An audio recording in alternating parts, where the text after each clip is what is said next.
What's going on, you guys? Welcome back. This is Ron with your second stimulus check update and second stimulus package update for Wednesday, November the 11th. Hope you guys are doing well today. Multiple updates that I want to provide you guys with today, so let's jump right into it. Several U.S. residents will be eligible for $1,000 stimulus checks. I'm going to walk you guys through how to apply and how to see if you're eligible for that. Updates on the presidential election and the Trump voter fraud investigation that is being launched. How the Senate and House election outcome can directly impact us in terms of potentially seeing one of the largest stimulus packages that the U.S. economy has ever seen, and potentially the most amount of stimulus money that the Americans can receive in terms of stimulus checks and additional financial support. And of course, those of you who are receiving Social Security benefits, SSI recipients, perhaps SSDI recipients, are slated to receive an extra $2,640 in 2021, as well as an additional $1,200. I'm going to break down all these details for you guys, so definitely make sure you watch until the end of this video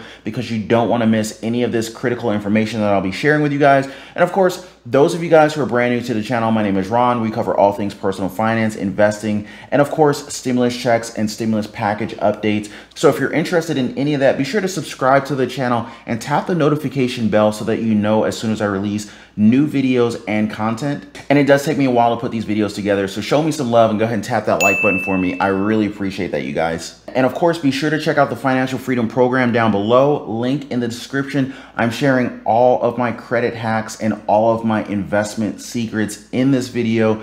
Definitely want to check it out. I've gone from a 500 credit score to over 800, so I'm sharing all my secrets in it. But anyway, guys, definitely check out that link in the description down below, and let's get into the content. This election has probably been one of the most controversial elections that I've ever experienced. But let's quickly take a look at the presidential election live results here on 270 to win. It looks like, okay, we've got Biden at 274, Biden at 279, Trump at 232. We do have a couple of states outstanding still, toss-up states. We've got Arizona sitting at 11 electoral votes. Looks like Biden sitting here at 49.4%, President Trump sitting at 49.1%, and 99% of the votes are already in.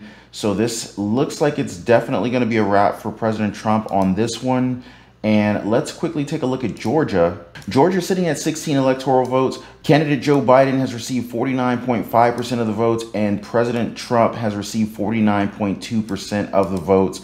Just such a weird, crazy turn of events. Going into this, President Trump was so far ahead of candidate Joe Biden, especially for the state of Georgia. And to see candidate Joe Biden just kind of run up on his heels and pass him is just kind of crazy here. So there's been almost 5 million votes counted, and it's been estimated that 99% of the votes are currently already in. So this looks like it's pretty much going to be a wrap for President Trump for the state of Georgia as well. Now, of course, it's been said that President Trump's not going to just accept defeat, and he's going to be taking some legal action, initiating the investigation. And, you know, I've heard a number of different responses from you guys on this. Many of you guys are saying, you know, hey, President Trump should literally just take the L and keep it moving, allow a natural, you know, smooth transition of power, allow candidate or, you know, President-elect Joe Biden to simply take office. But at the same time, it's kind of like, okay, is there some voter fraud? Is there wide-scale voter fraud?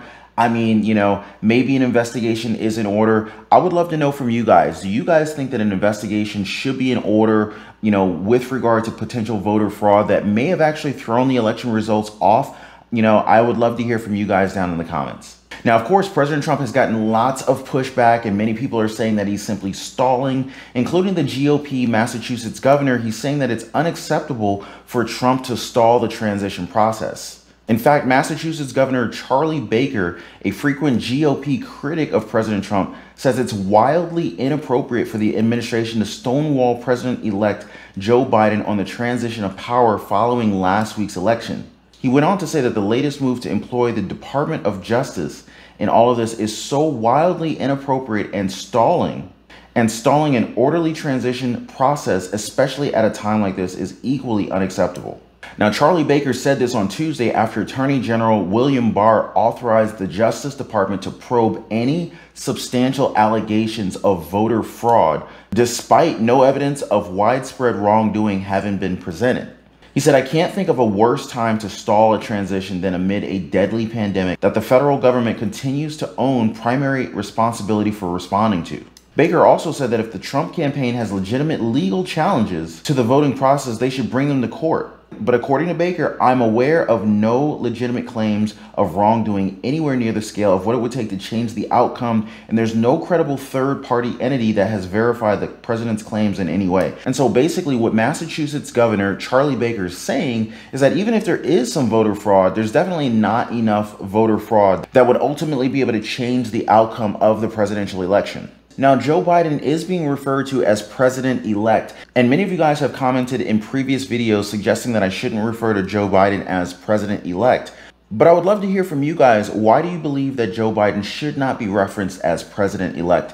I would just like to get a better understanding from my audience. Now, many people left me comments on my video yesterday where I was discussing Social Security benefits, Social Security recipients, those people who are receiving SSI, perhaps SSDI, and I indicated how Social Security beneficiaries would be receiving an additional $200 per month, ultimately totaling $2,400 or $2,400 per year on their monthly Social Security payouts. And there were a lot of questions in the comments asking, hey, if we receive this extra $200 per month for the Social Security benefits or for the SSI benefits, will that prevent Social Security beneficiaries from receiving the second stimulus check of $1,200? And I just wanted to be very, very clear that this is not either or, meaning if you receive the $200 extra per month on your Social Security benefits, that does not mean that you will not receive the $1,200 second stimulus check. You would actually receive the $200 per month or $2,400 in Social Security benefits increase, but SSI and SSDI recipients would also receive the $1,200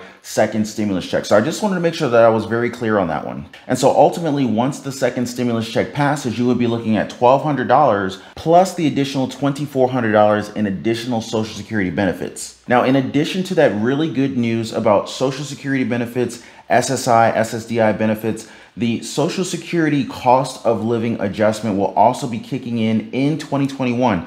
And so while it's not an incredibly large amount, I definitely wanted to share it with you guys because it's definitely a step in the right direction. Even if it only buys you a few extra groceries, I thought it was definitely worth mentioning. The Social Security Administration has announced that benefits will increase by 1.3% in 2021. Now, of course, you guys are probably wondering, well, how much extra money am I going to get off of this, right? So it says that the estimated average monthly Social Security benefit payable in January 2021 will increase from $1,523 in 2020 to $1,543. So basically an extra $20 per month. However, if you think about the fact that you're going to get an extra $200 per month plus this extra $20 per month, it's actually an extra $220 per month. And so this ends up not just being the $2,400 that we previously spoke about, but this ends up being $2,640 with the additional $20 monthly increase. So I just wanted to share that good news with you guys. I know it's not that much extra money, but it is something,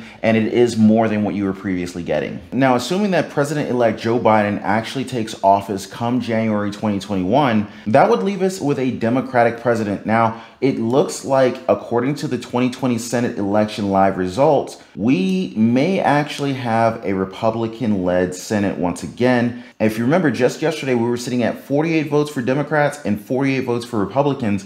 However, it looks like the Republicans have inched ahead just a little bit and now are sitting at 50 seats held by Republican senators. And so now it looks like the remaining 2 seats are going to be chosen by the state of Georgia.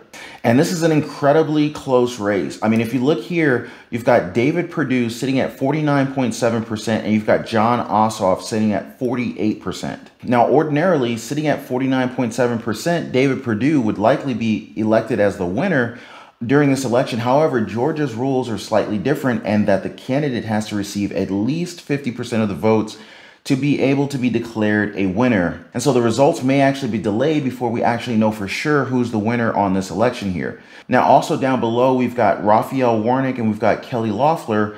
And of course, the same rules apply. Neither is having anywhere near 50% of the votes. So it looks like we're probably going to have a runoff on this one. But the reason why this is so incredibly important is because if Joe Biden officially becomes our president come January 2021, it's very possible at this point that the Senate could be literally sitting at a 50-50, Democrats sitting at 50 seats, Republicans sitting at 50 seats, and then ultimately the vice president could be the tiebreaker, who is also Democratic. So it would almost be slightly skewed to become a democratically led Senate, which would be a massive shift from where we are today. Currently, this is a Republican-led Senate, which has resulted in a lot of why we haven't received the second round of stimulus checks, simply due to a lack of agreement in terms of the ultimate package size and the dollar amount allocations for how the stimulus package money should be spent. However, if you've got a Democratic president and you've got a democratically led Senate, it will be much easier to pass through stimulus package bills from the American people. And according to what we've heard from Joe Biden recently, it looks like he's interested in passing ultimately somewhere around $7 trillion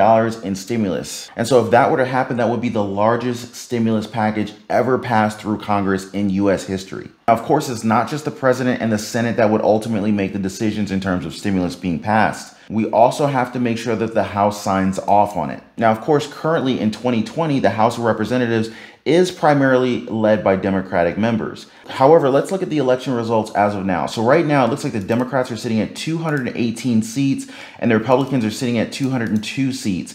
Now, there are 15 seats outstanding. Now, this is probably as close as I've ever seen these two branches of government. If you remember, the Senate, they're about 2 seats away from potentially being a 50-50 position in terms of Democrats and Republican members within the Senate. However, if we look here at the House of Representatives, the Democrats are sitting at 218. The Republicans are sitting at 202, but there's 15 seats still outstanding. If the Republicans were to pick up those 15 seats, that would put Democrats at 218 and Republicans at 217. This would literally be as close as we've ever seen it.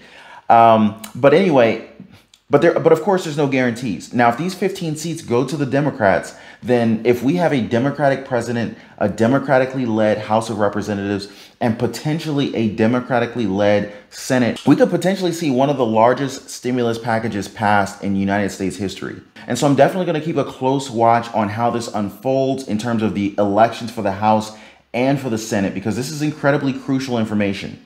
The next round of the second stimulus checks for the American people, reinstatement of $600 per week federal unemployment insurance benefits hangs in the balance based on the outcome of the House Representatives as well as the Senate elections. Now, as I continue to monitor the negotiations and the progress of the federal level stimulus checks and the next stimulus package, I do keep my eye open for any and all available local, city, and state level stimulus options, stimulus checks available for the American people, because not just the federal government is looking out for the American people, we actually have state level, local, and city level stimulus packages that are kind of popping up here and there. And so definitely make sure that you tune into this channel, because whenever local stimulus comes up, I definitely make sure that I share that with you guys. And so here we have Orange County, who is reopening their online portal for $1,000 stimulus checks next week. Now, it says here that the Orange County officials are reopening its online CARES Act stimulus check portal next week, aiding residents who are facing economic struggles in light of the virus pandemic. The portal will reopen 8 a.m. on November the 16th and allow residents to apply for a one-time payment of $1,000. So unfortunately, it's not recurring, but at least it's a one-time payment of $1,000. Now, keep in mind the date and times that these portals open, because there's a limited amount of funds available. And so as soon as the portal opens, that kind of starts the clock. Once the money runs out, that's pretty much it. So mark your calendars, 8 a.m. November 16th. And if I remember correctly, the last time that this portal opened, the stimulus check money that was available was pretty much exhausted within the first 90 minutes. So make sure you get in, wake up early. Don't let it slip your mind. It says that the program now allows multiple applicants per household to apply for funding. However, applicants will not be granted a check if they have previously received one. So it looks like they're trying to make sure that everyone gets an opportunity for these stimulus checks that have become available. They've gone on to say that Orange has spent $30 million helping 30,000 households so far, according to the site. So, you know, like I've said before, every time I share these local, state level, city level stimulus package or stimulus checks that are being administered, you know, not by the federal government, this is a clear indication that additional states are kind of monitoring and seeing what other states are doing. And so, you know, I think we're kind of seeing a little bit of a pickup in the trend in terms of what states are able to do at a local level while we wait for the second round of stimulus checks from the federal government. But anyway, guys, that is all for the stimulus check update and stimulus package update. I will continue to keep my ear very close to the ground in terms of any additional insights and updates with regard to the second stimulus check for the American people, the next stimulus package, and of course, local, city, and state level stimulus. And of course, if you guys have received any insight or any information about local stimulus checks or stimulus package availabilities, definitely drop me a comment down below. I would definitely love to share this information with our audience. But anyway, guys, I will see you guys on the